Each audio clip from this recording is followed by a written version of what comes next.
Hey guys, Panzer Productions here for the first time in a really long time. Probably haven't heard my voice since when I was in those prepubescent stages. Um, Probably a lot deeper now. I sort of don't like to watch those older videos that make me cringe. But we all sort of go through that. So now that I'm back, obviously I've built a lot since then, and I think I've improved a ton.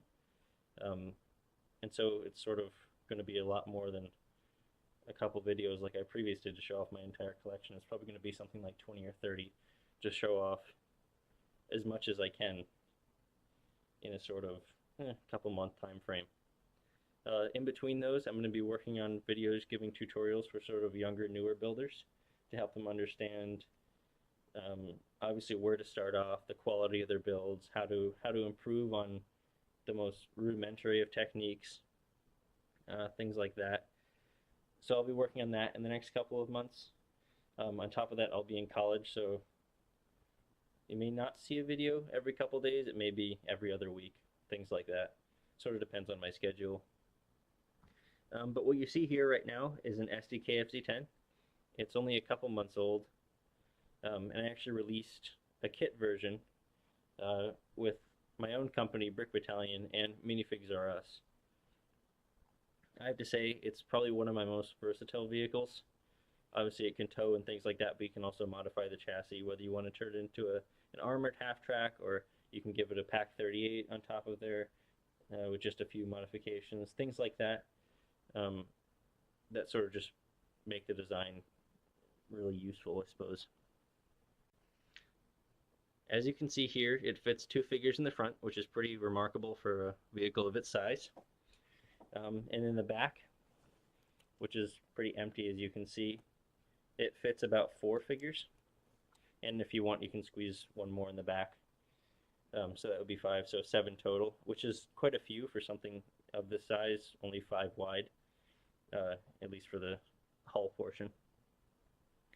At least in my opinion, the half-track is actually quite sleek. I think it sits nicely. On top of that, it rolls. Things like that. You don't see that all the time, especially with something that doesn't have a lot of clearance down there. In the back, it's pretty basic as well, but then again, it's sort of that sleek feel that I was going for on it. Something that's sort of simple. It's not overbuilt, I guess you could call it. It has a tow hitch. It can pull, obviously, everything from things that have hinges, or you can put a piece of flex tubing there, and then wrap a chain around it. It sort of depends on what you're looking to tow. Again, here's the other side, pretty basic. And then back to the front again. Another feature I like is the fact that you can flip up the windscreen. If you were to convert it to something with a Pack 38, you could also completely remove the windscreen. You could keep it folded down. It's totally up to the builder in that respect, which is why I think it's such a great kit, because it leaves a lot to the imagination of what you can do with it, which is the same thing that the Germans did with it in the war. They even used it as a chemical sprayer. Obviously, it transported troops, it transported materials. It was sort of that jack of all trades of German half-tracks or light half-tracks. Assuming some of you are curious about the figures in the vehicle, they are Minifigs R Us V4 Germans. Let's see if we can get that to focus.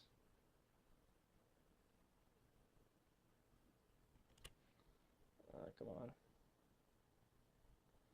There we go, that's a little better. If you really wanted good photos, you could always go to my photo stream on Flickr, which will be linked in the description. But although this episode's pretty short, not too much to showcase on this. It was more of something to start announcements with, and so on for the future. But for the foreseeable future, before I actually end up going to college, I will be doing a video a day, which should work out just fine, I think. If you have any suggestions or anything that you think I should build, feel free to put them in the comments section.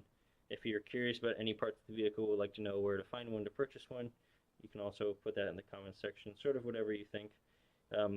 Obviously, this setup is totally new, So if you have any lighting suggestions, any quality suggestions, anything like that, just let me know, and I'll be sure to fix those things. But thanks for watching, and I hope to see you guys in the next episode.